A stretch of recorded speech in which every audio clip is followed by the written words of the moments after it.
Geger. Rekaman suara Amar Zoni sebelum ke Nusa Kambangan bocor. Isinya bikin merinding.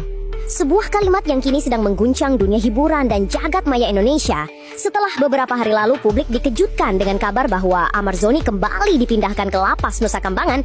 Kini muncul sesuatu yang jauh lebih mengejutkan. Rekaman suara yang diduga direkam oleh Amar sendiri tak lama sebelum mobil tahanan membawanya menuju pulau penjara paling mencekam di negeri ini. Tapi sebelum kita masuk ke isi rekaman itu, coba kamu tonton sampai akhir video ini. Karena yang akan kamu dengar bukan sekadar gosip. Ini adalah potongan kehidupan seorang manusia yang sedang bertarung antara rasa bersalah dan keputusasaan.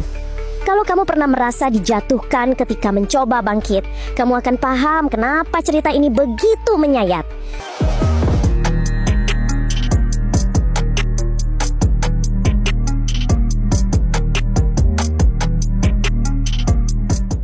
Sejak awal tahun 2025, nama Amar Zoni kembali jadi sorotan publik.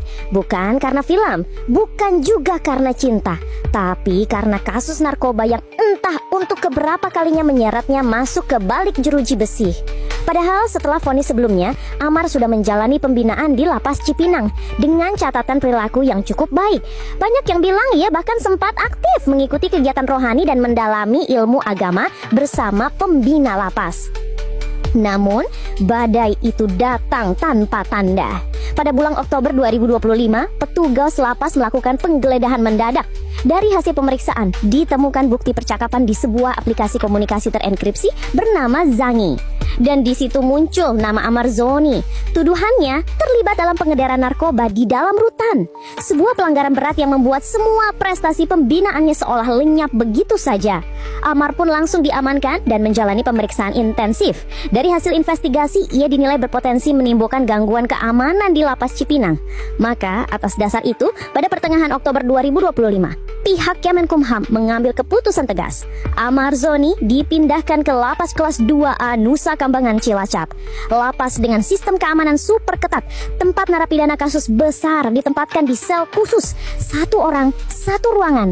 Bayangkan, seorang aktor yang dulu dielulukan kini harus menghadapi hari-harinya sendirian di balik dinding dingin tanpa suara manusia lain. Namun rupanya sebelum proses pemindahan itu dilakukan, Amar sempat meninggalkan sesuatu.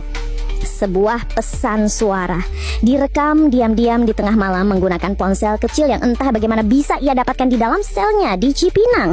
Dalam rekaman berdurasi hampir 2 menit itu, menurut spekulasi liar yang beredar, terdengar suara yang bergetar tapi tegas. Saya ingin mengklarifikasi sedikit tentang apa yang terjadi saat ini dengan abang saya. Dan saya mohon sekali untuk media-media yang ada di sana untuk lebih melihat dan mengedepankan fakta dan data. Bang Amar ini masih dugaan, teman-teman. Ya, jadi belum ada data dan faktanya. Jadi kita sama-sama nunggu aja hasil persidangannya. Dan saya mohon sekali untuk sahabat-sahabatnya Bang Amar harus lebih hati-hati lagi untuk berbicara ke depan media. Karena jangan sampai itu bisa memperkeruh keadaan. Jadi saya harap teman-teman di sini juga mengerti harus melihat ke 2 sisi, jangan hanya melihat ke 1 sisi. Dan sebagai adiknya Bang Amar yang tahu seluruh kehidupannya Bang Amar dari kecil sampai sekarang, saya yakin abang saya tidak seperti apa yang dituduhkan oleh media. Abang saya adalah pribadi yang baik. Abang saya sering membantu orang lain, sering berbagi, dan dia jadi abang yang sangat baik untuk adik-adiknya. Walaupun banyak sekali coba-cobaan yang menghampiri keluarga saya di sini akan terus support abang saya, apapun yang terjadi. Dan saya yakin di kasus ini Bang Amar tidak seperti apa yang dituduhkan. Dan saya sangat berpegang kepada hukum yang seadil-adilnya, dan saya berharap pihak-pihak terkait bisa memberikan hukum yang sebaik-baiknya sesuai data, fakta, dan bukti. Sinilah semuanya jadi mengerikan. Apakah benar Amar Zoni dijebak lagi? Atau ini hanyalah cara terakhirnya untuk mencari simpati publik? Tak ada yang tahu pasti, tapi satu hal jelas, Nada suara dalam rekaman itu bukan suara orang yang sedang berbohong. Itu suara seseorang yang sudah kehilangan harapan, tapi masih ingin didengar. Suara itu kini menyebar cepat. Beberapa media gosip mulai menulis. Beberapa akun anonim membagikan potongan audionya dengan caption yang memancing emosi. Inikah pengakuan terakhir Ahmad Zoni sebelum dikurung sendirian di Nusa Kambangan? Dan sejak itu publik mulai bertanya-tanya, apakah selama ini Ahmad Zoni benar-benar bersalah? Atau ada sesuatu yang disembunyikan di balik nama besarnya? Dalam potongan rekaman lanjutan yang hanya didengar oleh orang-orang terdekatnya, Amar menyebut satu hal yang membuat bulu kuduk berdiri. Aku tahu siapa yang main di belakang ini, tapi aku nggak bisa buka namanya. Mereka punya kuasa, punya akses kemana-mana. Aku cuma pion, kecil di permainan ini. Nada suaranya menurun, makin berat, seolah sedang menahan nafas di antara rasa takut dan pasrah. Aku salah karena dulu pernah jatuh, iya. Tapi kali ini aku bahkan gak tahu kenapa bisa dikaitin lagi. Aku cuma mau orang-orang tahu kalau aku bukan monster seperti yang mereka pikir. Kemudian terdengar jeda panjang. Lalu satu kalimat terakhir yang membuat banyak orang yang mendengarnya tak bisa berkata apa-apa. Kalau nanti aku hilang kabar, tolong sampaikan pada anak-anakku, ayah mereka gak menyerah. Ayah mereka cuma dijatuhkan oleh orang yang tak ingin kebenaran terungkap. Dan setelah kalimat itu, rekaman berakhir. Senyap. Tak ada suara lain kecuali detak jam dan desahan angin dari ventilasi penjara. Banyak yang bilang ini adalah cara terakhir Amar untuk berteriak dari dalam jeruji besi. Namun tak sedikit pula yang menganggap rekaman ini hanyalah hasil manipulasi suara. Bagaimanapun semuanya masih misteri. Tapi anehnya tak lama setelah kabar rekaman ini muncul, Amar benar-benar dipindahkan ke sel isolasi satu orang di Nusa Kambangan. Dan sampai hari ini belum ada satupun klarifikasi resmi dari pihak lapas maupun keluarga.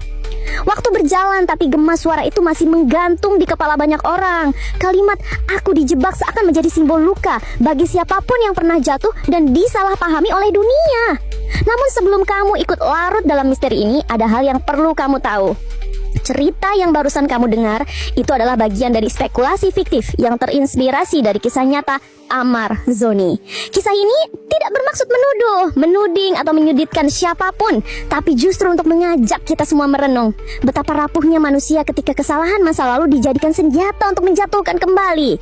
Banyak orang menilai Ahmad Zoni hanya kesalahannya, tapi lupa bahwa di balik semua itu ada seorang ayah, seorang manusia yang pernah mencoba bangkit dari luka. Dan dari cerita ini kita belajar satu hal sederhana. Setiap orang bisa jatuh, tapi tidak semua diberi kesempatan untuk membuktikan bahwa ia masih bisa berdiri. Kadang dunia terlalu cepat menghakimi, sementara kebenaran justru disembunyikan oleh suara-suara yang tak mau didengar. Mungkin itu sebabnya rekaman ini terasa begitu menyentuh, bukan karena misterinya, tapi karena ia mengingatkan kita pada sesuatu yang lebih dalam, bahwa di balik setiap nama yang diberitakan ada hati yang masih berjuang untuk dimengerti. Jadi, apakah benar Ahmad Zoni dijebak? Ataukah ini hanyalah bagian dari cerita yang diciptakan untuk menutupi kesalahan yang sebenarnya? Kita tak akan pernah tahu pasti. Tapi satu hal yang jelas, kisah ini meninggalkan tanda tanya besar yang mungkin tak akan pernah benar-benar terjawab. Dan disitulah letak kekuatan cerita ini. Ia membuat kita berhenti sejenak, memandang ke dalam diri sendiri dan bertanya, kalau suatu hari dunia memperlakukan kita seperti Ahmad Zoni, apa